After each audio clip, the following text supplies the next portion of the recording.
आप देख रहे हैं न्यूज नाउ 24/7 ताज़ा खबरों के लिए हमारे साथ बने रहें। पूरी साजिश जो रची गई षड्यंत्र की तरह कि किसी न किसी तरह से हमें सत्ता में रहना है। अगर अभी नहीं किया जाएगा तो 2029 तक जो ये करना चाह रहे हैं परसिमन 2011 के जनगणना के आधार पर वो नहीं खत्म हो पाएगा।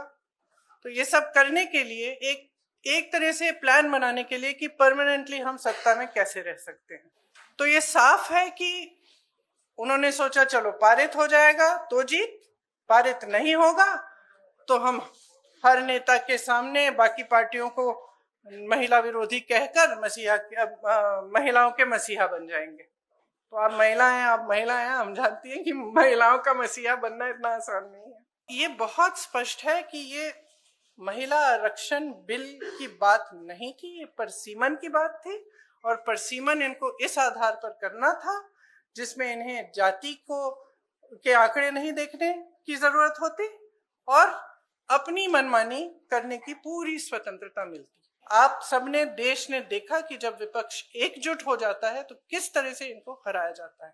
महिला आरक्षण विधेयक के लोकसभा में पारित न होने के एक दिन बाद कांग्रेस सांसद प्रियंका गांधी ने शनिवार को इस परिणाम को लोकतंत्र की बड़ी जीत बताते हुए कहा कि ये विपक्ष की एकता को दर्शाता है और सत्ताधारी दल द्वारा सत्ता को मजबूत करने के प्रयासों पर करारा प्रहार है।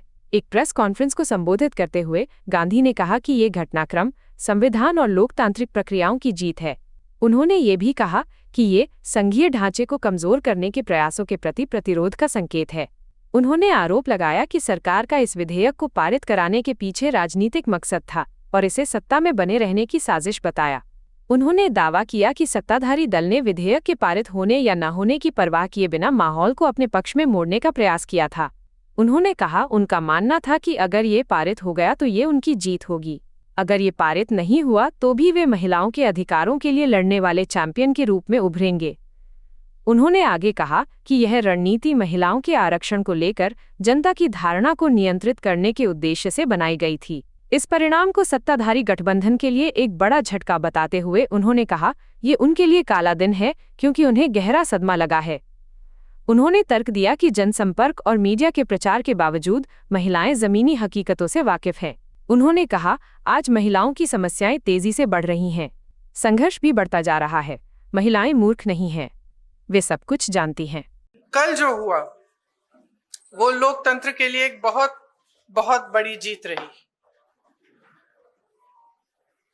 जो सरकार की साजिश थी संघीय ढांचे को बदलने की, लोकतंत्र को कमजोर करने की, उसको हराया गया, उसको रोका गया। ये संविधान की जीत थी, देश की जीत थी और विपक्ष की एकता की जीत थी। और वो साफ साफ सत्ता पक्ष के नेताओं के चेहरों पर दिख रही थी, आप सबने भी देखा होगा। देखिए, गृह मंत्री जी और प्रधानमंत्री जी का भाषण सुन रही थी। कई बार दोनों ने अलग अलग मौकों पर अपने भाषण में कहा कि आप लोग अगर इसके साथ सहमत नहीं होंगे तो आप कभी यहां नहीं बैठ सकते, आप कभी सत्ता में नहीं आ सकते, आप कभी जीत नहीं सकते। और इससे बहुत साफ हो गया कि इनकी मंशा क्या थी। हम सब थोड़ा चौंके हुए थे कि अचानक ये सत्र बुलाया जा रहा है, विधानसभा चल रहे हैं 2 प्रदेशों में, अभी अचानक बुलाया जा रहा है, बड़ी जल्दबाजी की जा रही है। किसी को मालूम नहीं था एक दिन पहले तक कि क्या आने वाला है, मसौदे में क्या होगा। मसौदा सार्वजनिक करते हैं सिर्फ एक दिन पहले ताकि हमें समय भी नहीं मिलता। तो हम सब सोच रहे थे कि ये सब क्या हो रहा है और क्यों हो रहा है।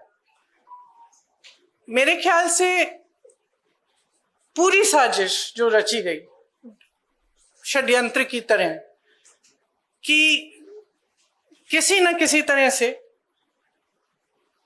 हमें सत्ता में रहना है। अगर अभी नहीं किया जाएगा तो 2029 तक जो ये करना चाह रहे हैं परसिमन 2011 के जनगणना के आधार पर वो नहीं खत्म हो पाएगा। तो ये सब करने के लिए एक तरह से प्लान बनाने के लिए कि परमानेंटली हम सत्ता में कैसे रह सकते हैं और कैसे करें, महिलाओं का इस्तेमाल करके महिलाओं के नाम पर हम आरक्षण लें। अगर ये लोग सहमत होंगे, पारित हो जाएगा तो एक तरफ हम ये कर लेंगे, दूसरी तरफ से हमें सारी स्वतंत्रता मिल जाएगी कि काट-पीट भी करिए, सीटों में किसी तरह से भी आप परसीमन करा दीजिए। 2011 के जनगणना के आधार पर होगा तो जाति जनगणना का भी कोई उनको रिकॉग्निशन नहीं लेना पड़ेगा। तो ये साफ है कि उन्होंने सोचा चलो पारित हो जाएगा तो जीत, पारित नहीं होगा तो हम हर नेता के सामने बाकी पार्टियों को महिला विरोधी कहकर महिलाओं के मसीहा बन जाएंगे। तो आप महिला हैं, हम जानती हैं कि महिलाओं का मसीहा बनना इतना आसान नहीं है, करके दिखाना पड़ता है। एक इतिहास है, कांग्रेस पार्टी का एक इतिहास है, विपक्षी दलों का एक इतिहास है, भाजपा का इतिहास है महिलाओं के संदर्भ में, और वो इतिहास बहुत स्पष्ट है। आपके खड़े होने से सदन में उसका विपरीत कहने से कोई फर्क नहीं पड़ता। महिलाएं देख रही हैं, उन्नाव को देखा, हाथरस को देखा, ओलंपिक की खिलाड़ियों को देखा, यहीं दिल्ली में सड़क पर बैठी थी, किसने पूछा उनको? मणिपुर में महिलाओं को देखा, किसने पूछा? और आज आप संसद में खड़े होकर कह रहे हैं हम मसीहा बनना चाहते हैं महिलाओं के। तो ये बहुत स्पष्ट है कि ये महिला आरक्षण बिल की बात नहीं थी, ये परसीमन की बात थी, और परसीमन इनको इस आधार पर करना था जिसमें इन्हें जाति के आंकड़े नहीं देखने की जरूरत होती और अपनी मनमानी करने की पूरी स्वतंत्रता मिलती। तो ये बिल्कुल मुमकिन ही नहीं था कि विपक्ष उनका साथ दे, और मैं बहुत खुश हूं कि आप सबने, देश ने देखा कि जब विपक्ष एकजुट हो जाता है तो किस तरह से इनको हराया जाता है।